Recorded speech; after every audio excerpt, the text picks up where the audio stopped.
Some stories are born in silence. Others are born in humiliation. And this one? It began with a voice, sharp, dismissive, dripping with entitlement. A voice that cut into the heart of a young man and left a mark that the world would one day remember. It began with the words, "Don't touch that car." Ferry Harcourt never imagined that a single phrase could stay with him, echoing louder than the chatter of 100 people. He never imagined that a voice, casual in its cruelty, could set into motion a chain of events that would reach courts, newspapers, and television screens across the city. But that is exactly what happened on the steps of the Grand Regent Hotel. He hadn't touched the car. He hadn't even thought of touching it. The sleek black sedan parked at the hotel's entrance gleamed like a jewel, polished so carefully it seemed unreal. For Ferry, it wasn't just a machine. It was a statement. A symbol of power, wealth, and access that felt galaxies away from the life he knew. He had paused, just paused, to admire it. The chrome gleamed under the afternoon sun, the tinted glass reflecting back a distorted image of himself. A young man in a worn shirt, his shoes scuffed from walking miles on the city's unforgiving streets. But Jonathan Greer didn't see admiration. He saw intrusion. Greer's voice rang out like a whip. "Don't touch that car." Heads turned. Guests in glittering suits and dresses paused at the entrance, their eyes darting between the wealthy heir and the boy who dared to linger too long. Laughter rippled quietly through the crowd, hidden behind manicured hands and glasses of champagne. Ferry froze. He felt heat crawl up his neck. His lips parted, but no words came. He wanted to say, "I wasn't touching it." He wanted to say, "I was only looking." But the words caught in his throat. Because in that moment he realized something. Greer's warning wasn't really about the car. It was about him. It was about place. It was about reminding Ferry that there were spaces for some people, and spaces that would never belong to others. And the crowd? They didn't care whether he touched the car or not. They cared about the theater of it all. Another poor boy scolded in public. Another reminder of the invisible line between those who owned and those who served. Ferry lowered his head and walked away, the sound of muffled laughter clinging to him like smoke. That night, in the quiet of his small rented room, he replayed the moment again and again. The way Greer's voice carried. The way strangers' eyes weighed him down. The way humiliation twisted inside him until it hardened into something sharper.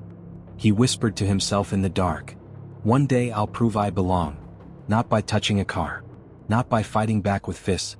But by building something that no one could laugh away." Because sometimes humiliation is not an ending. Sometimes, it is the spark of a beginning.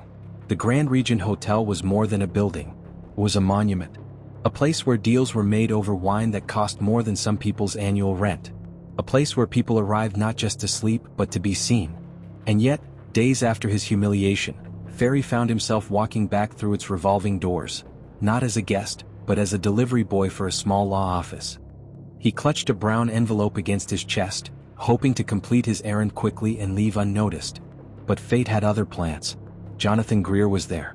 Standing tall in the marble lobby, Greer looked like he owned the place. He was surrounded by associates, his laughter carrying easily across the polished hall. His suit was sharp, his watch glimmered, and his words slid smoothly into conversations that circled around investments and influence. And then Greer's eyes landed on Ferry. A smirk curved across his face. Well, if it isn't the boy who thought he belonged on my doorstep." The room shifted. Conversations paused. Curious eyes followed Greer's voice to the young man in the corner. Ferry's throat tightened. He wanted to disappear, to melt into the marble. But running would mean surrendering to humiliation again. So he steadied his breathing, adjusted the envelope in his hands, and forced himself to speak. "I'm here on work," he said quietly.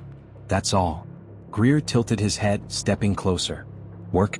Or dreaming again?" He let the words drip with mockery. "Careful, boy. This place doesn't cater to dreamers." Snickers rose among the well-dressed crowd. The sound wrapped around Ferry like invisible chains. But this time he didn't lower his head. He lifted it. His voice trembled at first, then grew steady. "Dreams," he said, "are the only reason people like me ever walk into places like this. And sometimes dreams outlast fortunes." The lobby froze. For a moment even Greer faltered. His smirk slipped just barely. But then it returned, sharper than before. With a flick of his hand, he dismissed Ferry like one might swat away a fly. The crowd laughed again, this time less freely, as though some of them weren't entirely sure which man had truly won the exchange. Not everyone in that lobby saw Ferry as a joke. From the edge of the crowd, Leticia Alvarez, Greer's cousin, watched with wide, conflicted eyes. She saw the courage behind Ferry's words. She saw the determination that refused to bow, even when surrounded by wealth and scorn. And something stirred within her. When Ferry left the hotel that evening, he carried no applause. But he carried something far more dangerous to men like Greer. A voice that had refused silence. But voices once raised do not always rise smoothly. For weeks, whispers circled. The boy who talked back to Greer. The poor clerk who thinks he belongs. Some mocked him. Others admired him quietly. But Jonathan Greer was not a man who tolerated defiance. Especially not public defiance. The first sign of retaliation came in small ways. A clerk at the law office hinted that perhaps Ferry's services were no longer needed. A landlord suddenly raised his rent. A delivery contract he had been counting on was reconsidered. The city moved against him in subtle waves, as though invisible strings were being pulled. Strings held by someone who could afford to make life inconvenient for anyone who dared bruise his pride. And then came the lawsuit. Filed swiftly, framed carefully.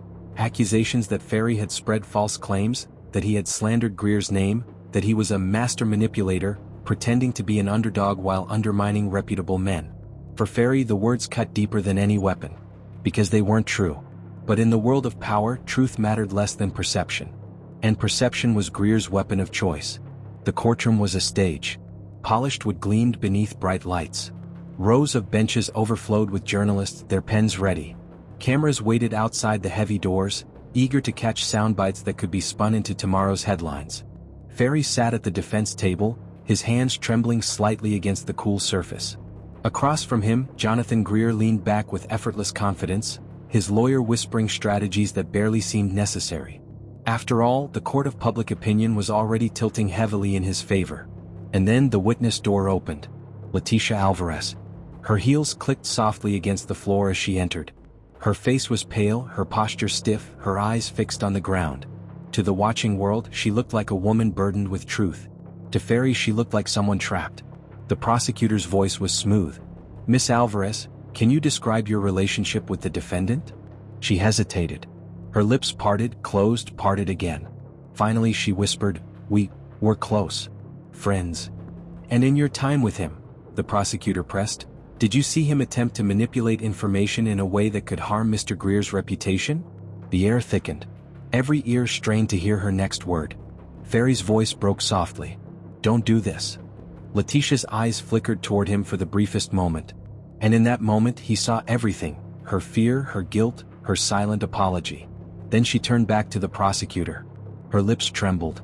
"Yes." Gasps swept the courtroom. Journalists scribbled furiously.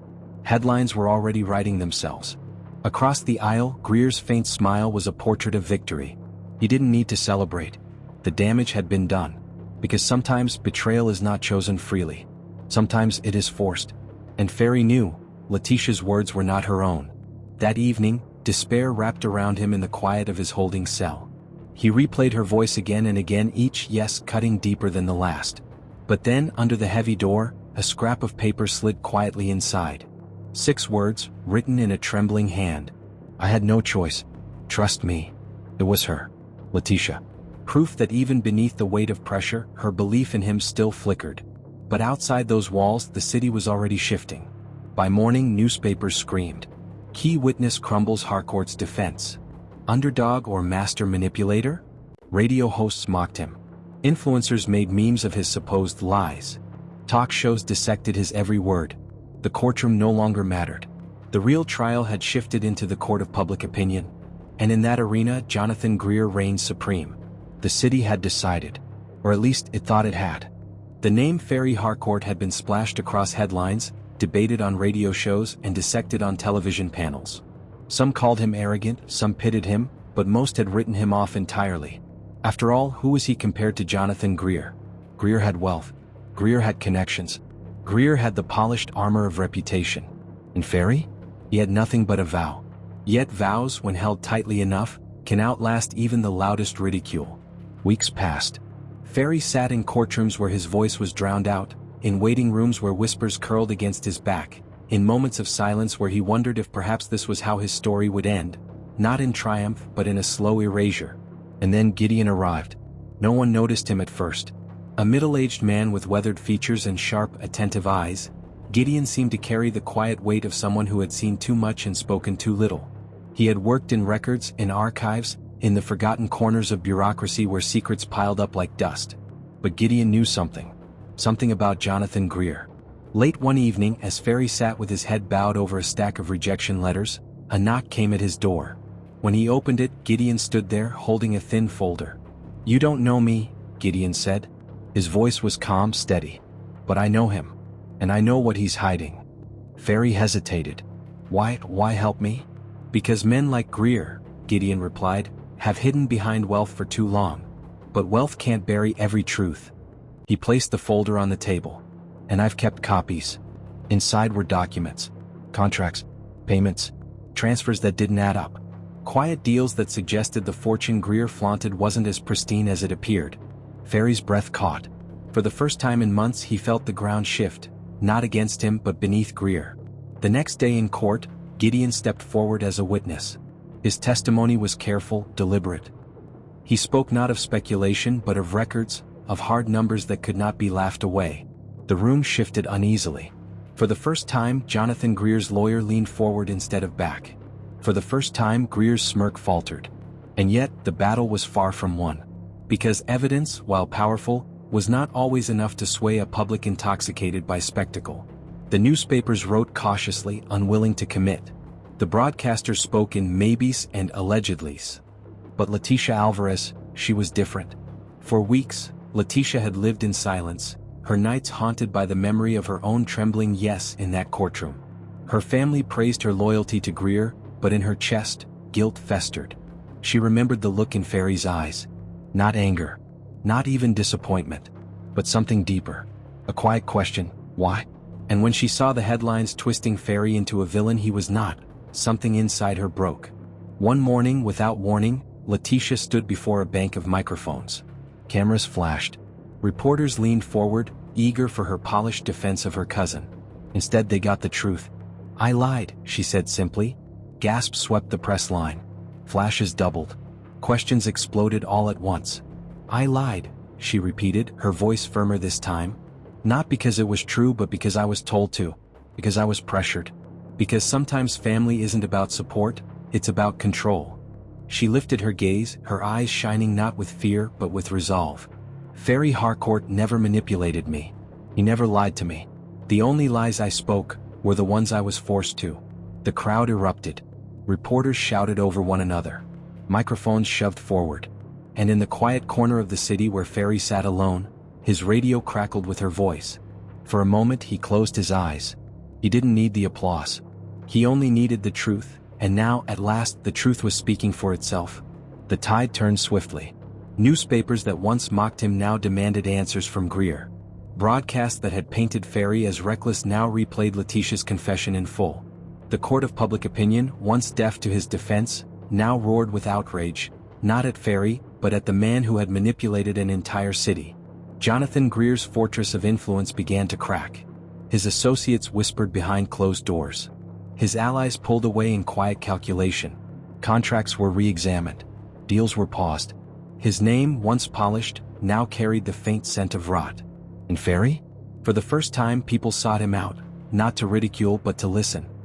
He stood at a modest podium, his clothes plain, his voice steady. Cameras rolled. Journalists leaned in. And with the city watching he spoke. "I never asked to be here," Ferry began. "I never asked to be in a courtroom or in your headlines or in your debates. I only asked to be treated with dignity. To not be dismissed for daring to dream." He paused, his eyes sweeping the room. "When I was told don't touch that car, it wasn't just about a car. It was about walls. Walls built to keep people in their place. But walls only stand if we let them. And today I stand to say, we are more than the walls built around us." The applause that followed was not polite. It was thunderous. But the story did not end with applause. Greer fought back as men like him always do. He hired new lawyers. He spun new narratives. He poured money into reshaping perception. But the more he tried, the more the cracks widened. For every denial, a document surfaced. For every dismissal, a witness stepped forward. The weight of truth grew heavier and Greer's empire could not bear it. In the final courtroom session, the judge's words were firm. "Mr. Greer, This court finds that your actions were not only misleading but deliberately manipulative. The charges you brought against Ferry Harcourt were not made in good faith. This court rules in favor of the defendant. The gavel struck. And just like that, the man who had once mocked Ferry on the steps of the Grand Regent found himself exposed, not as untouchable but as fallible. In the weeks that followed, the city's rhythm shifted. Where once Ferry walked streets under the weight of whispers, now he walked with quiet nods of respect. Where once headlines mocked him, now they called him a symbol of resilience. But Ferry didn't see himself as a symbol. He was just a young man who refused to bow to humiliation. A young man who learned that dignity, once defended, can echo louder than wealth. One evening as the sun dipped low, Ferry passed by the Grand Regent Hotel. The black sedan was gone. The steps were the same, the marble gleaming as ever. He paused, not in anger, not in bitterness, but in reflection. That was where it began. Not with violence, not with fists, but with words, with humiliation, with a vow whispered in the dark. And now, looking at those steps, Ferry smiled softly to himself. Because sometimes, the sharpest humiliation does not destroy you. Sometimes it builds you. And Ferry Harcourt was no longer the boy told not to touch a car. He was the man who had touched the city's conscience.